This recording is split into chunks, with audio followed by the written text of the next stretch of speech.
So guys I am back. I know आप सभी ने मुझे बहुत ज़्यादा मिस किया होगा, but anyways I am back and please don't mind my voice. थोड़ा सा मेरा गला बैठा हुआ है, थोड़ी देर बाद ठीक हो जाएगा अगर ये मुझे चिल्लाएगा नहीं।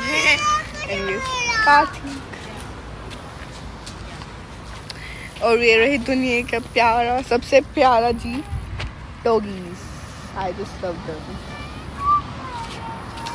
दे are just enjoying their food, तो उन्हें डिस्टर्ब नहीं करता।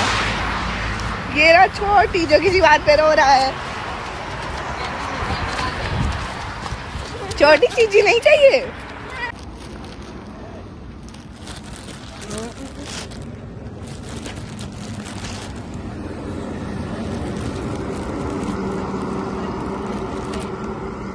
ब्रेड खा रहे हैं, वो रोटी किसी और को खिलाते हैं।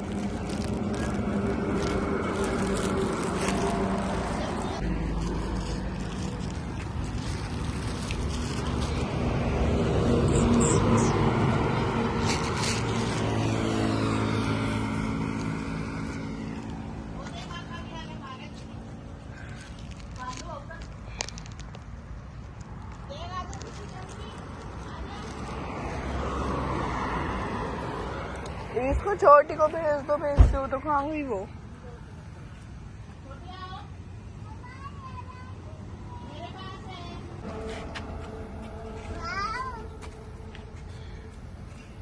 छोटी इधर आ जा। अब खाएगा बच्चे को। कट्टू कर लेंगे वो।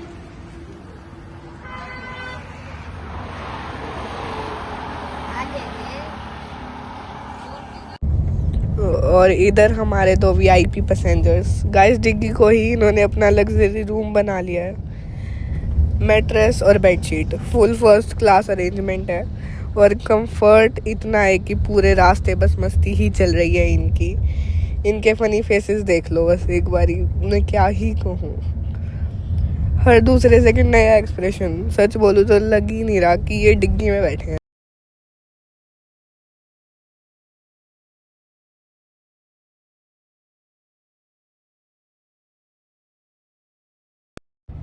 और फिर शुरू हुआ हमारे रोड ट्रिप का सबसे अनएक्सपेक्टेड और एंटरटेनिंग स्टॉप। जैसे ही हमें इतने सारे बंदर दिखे, हमने सोचा चलो इनको आम खिलाते हैं, लेकिन सेफ्टी फर्स्ट, इसलिए विंडो बस इतनी सी खोली कि सिर्फ आम बाहर जा सके, बंदर नहीं। और फिर क्या था, एक के बाद एक सब आ गए। किसी को आम चाहिए और किसी को एक और आम चाहिए, और कुछ तो बिल्कुल वीआईपी बनकर कार की विंडो पे ही चढ़ गए थे। छोटी ने भी बहुत हिम्मत दिखाई और खुद उनको आम दिए। पहले तो थोड़ा डर लग रहा था, लेकिन फिर उसको भी मज़ा आने लगा। सबसे फ़नी मोमेंट तो तब था जब एक बंदर सीधा साइड मिरर पर चढ़ गया, और उसके बाद एक और महाराज तो बोनट पर ही आके बैठ गए। बार बार आम ले रहे थे, जैसे बोल रहे हो एक और दे दो, बस लास्ट वाला। लेकिन साथ ही हम सब के दिमाग में एक ही टेंशन चल रही थी, कहीं इनके पैरों से कार या मिरर पर स्क्रैच ना आ जाए। इसलिए एक्साइटमेंट के साथ साथ थोड़ी सी टेंशन भी चल रही थी। और अगर आप थोड़ा सा ध्यान दो, साइड में जो वाटर बॉडी है उसके किनारे पे कुछ सूखे पेड़ जैसे डंडे भी खड़े थे। उन पर भी कितने सारे बंदर आराम से बैठे हुए थे। कुछ मज़े से मैंगो खा रहे थे और कुछ बस पूरा सीन एंजॉय कर रहे थे। कुछ एकदम ऐसे लग रहा था जैसे उनका अपना पिकनिक स्पॉट हो। पूरा एटमॉस्फेयर इतना अलग और इतना पीसफुल था। एक तरफ नेचर, दूसरी तरफ इतने सारे बंदर, और हम सब उनके साथ ये छोटा सा मोमेंट एंजॉय कर रहे थे। ये डेफिनेटली रोड ट्रिप के उन मोमेंट्स में से था जो शायद हम कभी। और अब फाइनली वो मोमेंट आ गया है जब हमारे मैंगोज़ ख़त्म हो गए हैं और हमें इन क्यूट फेसेस को बाय करके जाना होगा।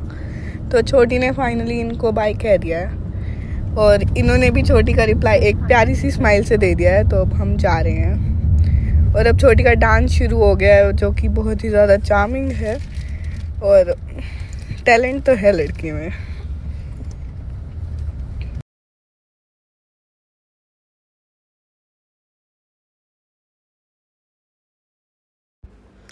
And then we were back on the road.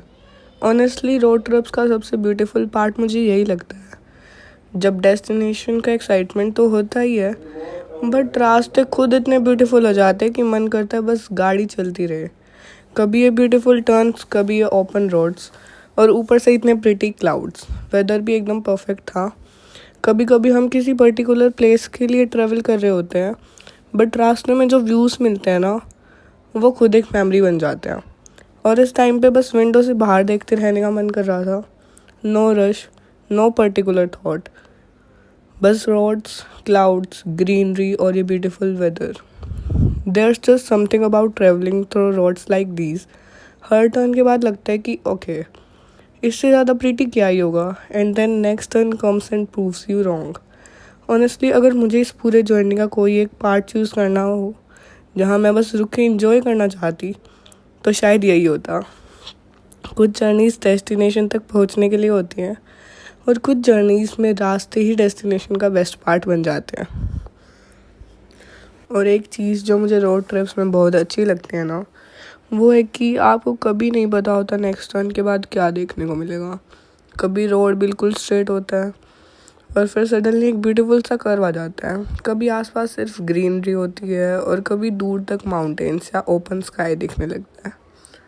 और उस दिन तो क्लाउड्स ने भी डिसाइड कर लिया था कि इन्हें बैकग्राउंड में रहना ही नहीं है।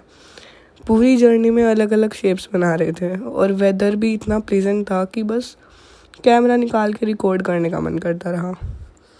वैसे रोड ट्रिप में एक और फ़नी चीज़ होती है, गाड़ी के अंदर सब लोग अपनी अपनी दुनिया में होते हैं। कोई म्यूज़िक एंजॉय कर रहा होता है, कोई सो रहा होता है, कोई बाहर के व्यूज़ देख रहा होता है, और कोई बिना किसी रीज़न के बस सबको डिस्टर्ब कर रहा होता है। But these are exactly the little things that makes a trip memorable.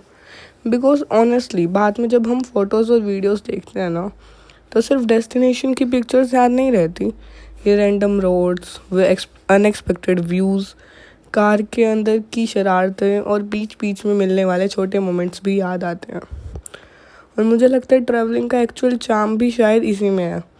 आप घर से एक प्लान लेकर निकलते हो, बट जर्नी के बीच में इतनी सारी अनएक्सपेक्टेड मेमोरीज कलेक्ट हो जाती है कि एंड में ट्रिप बिल्कुल वैसा नहीं रहता जैसा आपने इमेजिन किया था। और इस जर्नी में भी कुछ ऐसा ही हो रहा था। हम हरिद्वार जा रहे थे, बट ऑनेस्टली डेस्टिनेशन तक पहुंचने से पहले ही जर्नी काफ़ी कुछ दे चुकी थी। एंड फाइनली हमने एक रिलेटिव के घर पे स्टे ले लिया था, जहाँ पे हमने पहले ढोकला खाया जो कि बहुत ही यमी था, और उसके बाद ये perfect diet. Oh my God, this was the healthy one जो शायद हम सुबह से क्रेव कर रहे थे। Anyways, it was good. So guys, अभी हमने रात को स्टे ले लिया। रात हो गई है बहुत ज़्यादा और अभी मैं सोने जा रही हूँ बस। और जहाँ तक मुझे बताइएगा कि मैं इतने टाइम के लिए गायब हो गई थी, मैंने बीच में कुछ भी पोस्ट नहीं किया और व्लॉग्स नहीं बनाए, तो आप लोगों को बहुत सारे क्वेश्चंस हो गए कि मैं बीच में कहाँ गायब हो गई थी, मैंने व्लॉग्स क्यों नहीं बनाए। और जिनको पता है कि मैं 10th ग्रेड में थी, तो उनको ये भी क्वेश्चन हो गए कि मेरे मार्क्स कितने आए, मेरा रिजल्ट। सो ऑब्वियसली बताऊँगी, और स्ट्रीम भी मेरी। तो अगर आप लोगों को क्वेश्चन है तो आप कमेंट कर दो, ऑब्वियसली बताऊँगी, व्हाई नॉट। अभी के लिए इतना ही, बाकी कल मिलते हैं।